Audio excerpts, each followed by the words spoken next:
নমস্কাৰ। আবৃত্তি কৰিবলগীয়া কবিতাৰ শিৰোনাম গছ ভাল পোৱা ককাৰ ঘৰ। কবি ডক্টৰ ভৱেন্দ্ৰনাথ শইকীয়া। ভাল পালো লঘুনাথ, তুমি মোক পুতেৰাৰ বিয়ালৈ মাতিলা।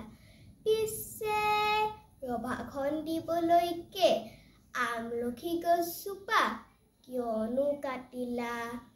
আলহী অতিথি যাব, ৰভাই নাইকিয়া হ'ব। বোৱাৰীয়ে ঘৰখন দিবহি পুৰাই। পিছে কোৱাচোন ৰঘুনাথ, আমলখি গছজোপা সহজতে পাবানে ঘূৰাই? দৰাটিক মাতাচোন, জলকীয়া আশীৰ্বাদ দিওঁ আৰু যাওঁ। গছজোপা কটা বাবে লুচি ভাজি ৰসগোল্লা একোকে নেখাওঁ। ধন্যবাদ।